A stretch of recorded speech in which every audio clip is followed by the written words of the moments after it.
Reality Team TV. We're back. We're back.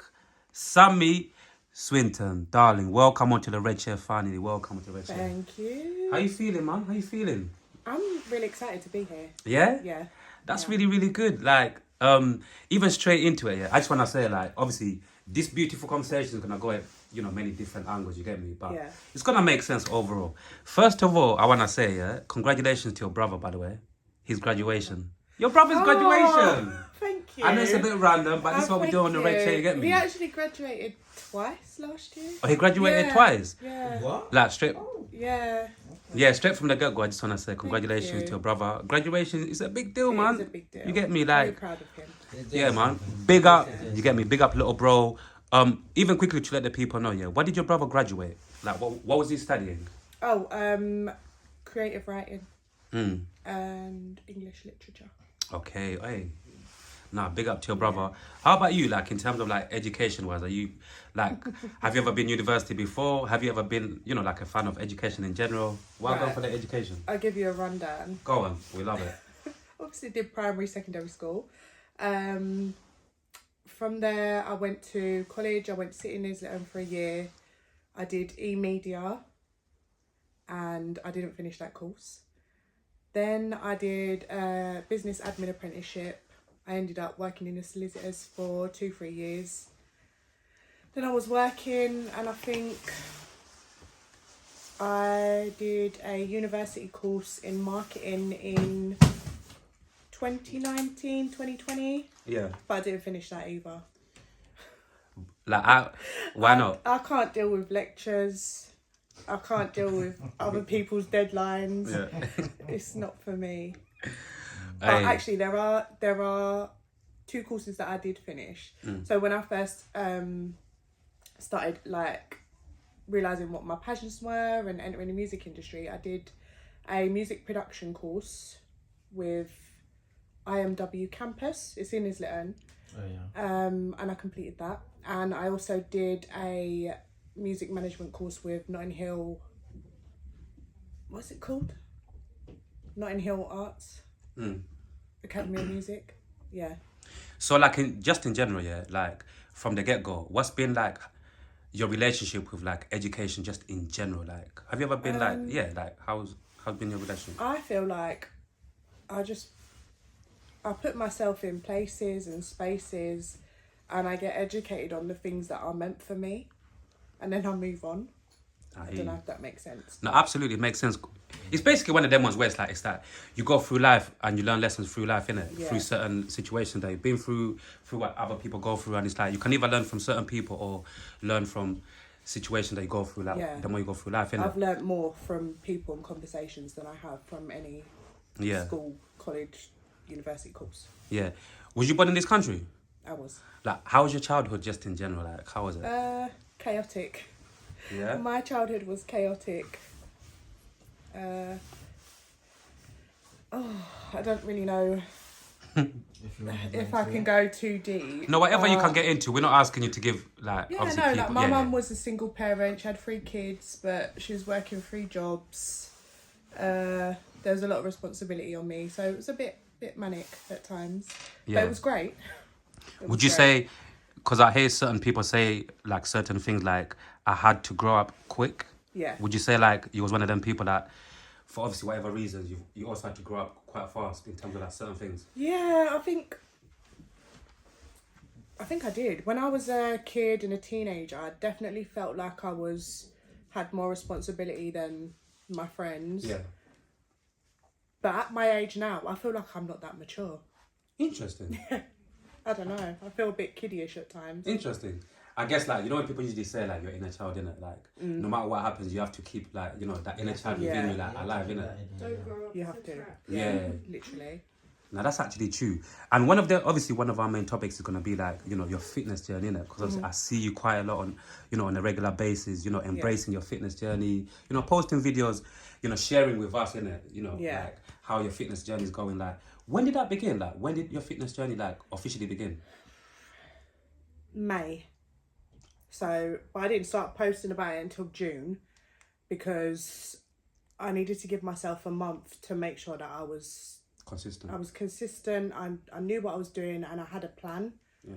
And I was still like unsure whether I could do it. So the best thing I did was actually start posting about it in June, because it has held me accountable. It's Absolutely. kept me going. Yeah. It's like, is it one of them ones where it's like, well, people know that I've started this journey. Well, I can't give up now, because people will be like, "Rah, she's not serious." Is that one of them ones? Absolutely. Yeah. And I don't like to be like, I don't go back on my word. I don't like to let myself down. So, yeah, I had to do it. But this was like in my head for like 2 years to actually start making the changes. But there was a lot of mental preparation behind it. I had to get in the right mindset, and I had to have the right things and the right people around me. I had to clear a lot of shit. Yeah. To go back, like, once again, like, to the beginning, yeah? Like, what really triggered this journey? Is it one of them ones where you felt unhealthy, or you felt insecure, or somebody triggered it? You get me? Because usually people go on this journey for different reasons. You get me? What triggered it for you, like, to actually start this journey for you? There was a series of events that had happened. So, one, I'll be so honest with you, I felt extremely uncomfortable in my clothes. I felt restricted in my movement, and that was really getting me down. And then I came home one evening, I sat on my bed, and I broke the bed just by sitting on it, and that really upset me. You sure maybe the bed was Nah. Maybe the bed was old. I'm not giving excuses. It was me. I was being I tried. I tried. I'm real over here. Come on. Fair enough. Yeah, go on. And then the episode that we had on Wise Monkeys with Young Spray. Oh yeah, I remember when he's. Yeah, do you know what Oh, you was on that episode. It was a big episode. It was a big episode. Yeah, and he brought something up about her weight. But yeah, it's like I kind of knew what I was going into when I was asking him those questions. I felt like I was mentally prepared for it, but at the same time, it was a bit humiliating because it had gone so public. But I don't feel like that was a major trigger. I got a lot of love more than hate. But it was still the fact that someone was being like that to me. Of course. Especially like on camera. When I was trying to lead it into actually having a more positive conversation about maybe change your mindset about how you think about women. But it didn't go that way. And then, so that happened. After that, my stepdad died very quickly. He was diagnosed with cancer everywhere February this year, and he died in March. And that really got me thinking, like, you really need to take care of your health, you need to take care of yourself. And I also, from growing up, I've always been, like, I'm the eldest daughter, I've always kind of been like a caretaker for my family, and I thought, I need to be mentally strong to help my family get through this. Of course. Because if I go down, we all go down. So that was the cherry on top. That was what kicked me up the arse and made me go, right, we're not doing this, we're sorting this shit out. Yeah. So how's your family dynamic? My family dynamic, like, so it's... How, like, you mentioned, obviously, siblings. Yeah, so it's my mum, my brother, my sister and me. My sister's got 3 kids. Yeah. We're all very, very close. We're a unit. We're a solid unit, and I'm so proud of it. So and that's why I took it. All together, you kind So of embrace everything that... We all live in East Lytton. Yeah. We're all very close. We do a lot of stuff together. We speak every day. They're my family. Yeah. Oh, that's good. So you see, like, on this journey, like, what are you looking to get out of this journey?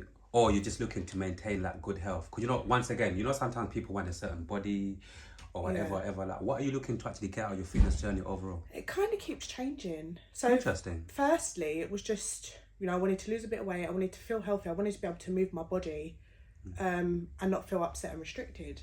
But then the more I started exercising and I noticed I was getting stronger, I was like, no, I want to be strong. I want to be healthy. I actually really want to see out the rest of my 30s, go into my 40s, like being fit, healthy, like all of the women in my family, they're strong, they're healthy. Greek women, like, they're known for being like that. Do you know what I mean? Like, we don't for a very long time. we don't age, we're not frail. Yeah. So I want to keep in line with that. But also, the more that I started to share my journey, especially with the jeans try-ons, like, I got lots of like really lovely messages from people that are inspired, and I'm like, you know what, I'm actually helping people. So the more that I can do that, it's a bonus. So I'm really happy with that. So I just want to continue doing that. Yeah. Just want to be healthy, continue doing that. And I'm also getting more like paid brand deals and stuff, which is an aim as well. I'm not going to lie. Because we all need money. So yeah, I just want to be healthy. I want to help people and I want to get paid. Yeah. Nah, that absolutely makes sense. So obviously, once again, you got people who want to do the same thing as you, innit? Yeah. And for every reason, once again, like, people have got, like, you know, like self-talk and all of these things, procrastination, all of these things, innit? Like, what advice would you have for like any young girls out there who want to go on this fitness journey, but for every reason, like, they can't bring themselves to going on this journey? I would say just work on your mindset first. Work on your mindset and you will get wherever you want to go. Be strong, be bold, and do whatever.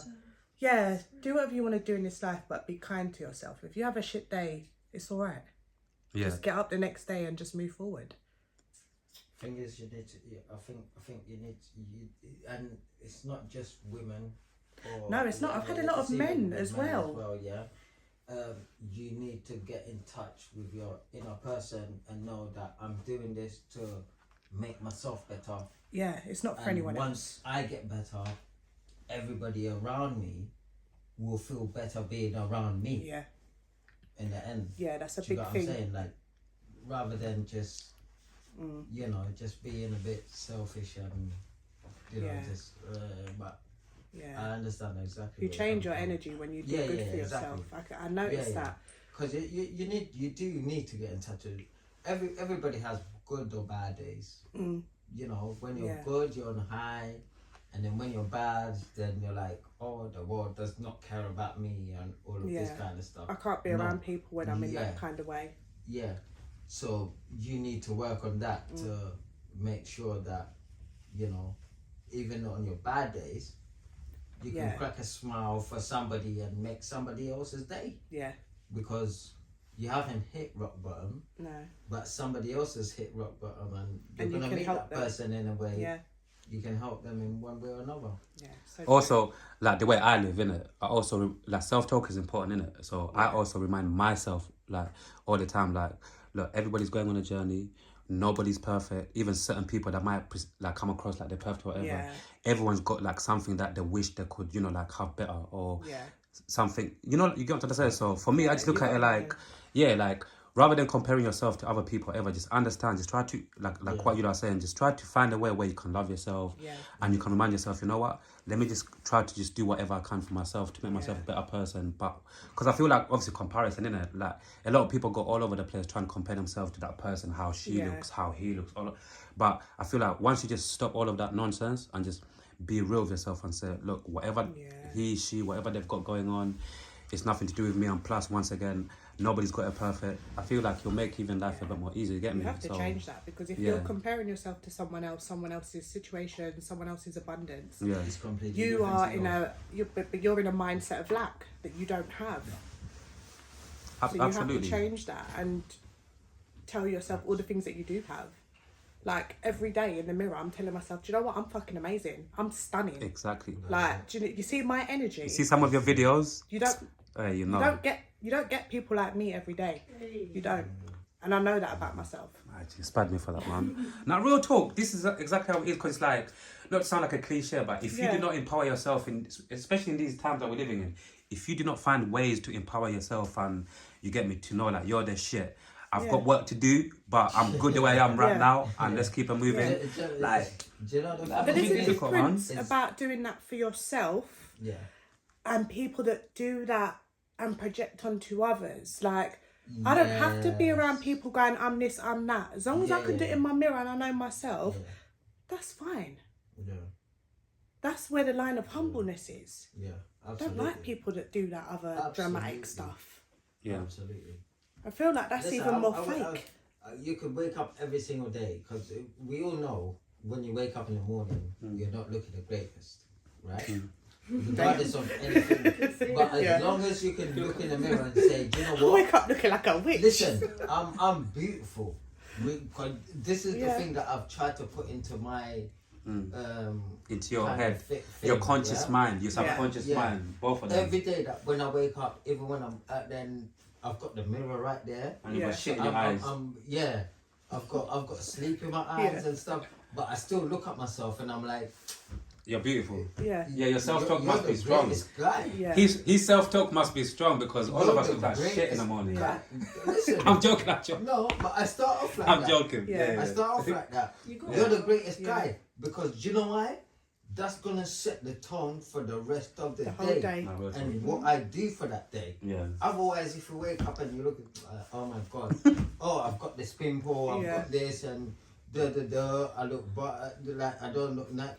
Yeah, You're you're setting gonna a roll it negative- into the day. Yeah. Yeah, I'm setting a positive thing for myself Yeah. at the end of the day for the rest of the day, and I can do that the next day following, and the next day, and the next day, and do you know what I mean? So like, you see like the industry, the entertainment industry, obviously it's got so many different sectors in it. People doing this, presenting, etc., etc. Like once again, when I look at you, I could actually see you doing something like I don't know what, but within that industry. Like I've tried like, my hand at everything. Yeah. Like, talk to us. What have you tried? And even moving forward, what else would you like to try more? Because like I said, definitely, I could see you like, definitely like within that industry, actually being successful at doing one of those things within that, the entertainment industry. Yeah, like what have I done? I've hosted events. Yeah. I've, co-presented on the Wise Monkeys. Music management, PR runs, press campaigns, interviewing artists, run a magazine, even worked at Big Nasty's gym. Like I've done hella different jobs in this industry. But I think none of it has actually stuck because like I said before, it's like for whatever reason I end up in places and spaces and I'm educated and I get whatever needs, and it's not like I'm just like, oh, I've got this now, I can go. Things just naturally happen and redirect me to different places, and I think now I've taken a step back from the whole music industry stuff. I actually really appreciate it a lot more than I did when I was in those spaces. Interesting. And I'm happy that I can sort of step back from it, but I can re-enter anytime I want. That's actually a good thing as well, because sometimes in order for you to see like all of the good work that you was doing in a particular place, sometimes people say you need to step back in it and then you can actually analyze it. Especially like like during COVID, you had so many more people in COVID say, now I had all of this time, to sit back and see all of these things I've been doing for all of these years, and actually now I can even appreciate it even more, you get me? So I get where you're coming from, like, but you see like us talking about like something that you're actually in love with, you get me? Because a lot of people that we speak to on the red chair, like sometimes it's like we try to see like, this thing people call like your calling or like your purpose or finding, you get what I'm saying? Sometimes we try to see like if people have got to that point where they can actually say, nah, this is my purpose, this is what I actually want to do for the rest of my life, or this is part of something I want to do for the rest of my life. So like, would you say like for you, like even though you've done all of these different things within the entertainment industry, would you say that for you, you're still kind of looking for that one thing that you can actually say, you know what, I'm going to do this thing, but this is me. You get me? Yeah, I think my main things is I found what I needed with Wise Monkeys podcast, and I really enjoyed that. So I think next year we're going to start it up again, and I'll continue with that. Like I always have a great time there. I feel like I contribute effectively. You definitely do. Thank you. And yeah, it's just something that I enjoy. I love all the people there that I do it with. So yeah, I mean, I don't know if it's my calling, but it's definitely something I enjoy doing. And with the whole social media stuff, like influencing and being able to create content where I'm not restricted or boundaried, because the landscape is changing. They want authenticity, and I'm comfortable being myself, and that's what I'm delivering with all the brands that I'm working with right now, and it's working great. So I feel like purpose and calling is a bit different from what I want to do, like job wise. Purpose and calling, I think, is more that I'm an example of you can come from the gutter and you can change your life. You can come out of depression. You can do what you want in this life. All you have to do is change your mindset and learn how to do that. Just to be an example of, do you know what? If you're not happy, change your life. Or if you want to do something that isn't a 9 to 5 or expected of you or in the ordinary, go and do that. It's true. Because the pathway that would have been normal and set for me through like my Greek family would have been, you know, I would have had a house and been married by now, probably had 5 kids, and I don't know, I'm in a property company or something like that. But my route was completely different to everyone else in my family. Yeah. And I feel like that is the purpose of what I'm doing, just to highlight that you don't have to live how society says you should live. You don't have to be in a box. You don't have to be niche. You can just be who you are. And I also have, I also have 2 nieces and a nephew, and I want to instill in them, like, you know, be courageous, be bold, do what you want to do in life. And you know what, even if you hear a no 1 time, 10 times, 100 times, you will get a yes. You get a yes, yes.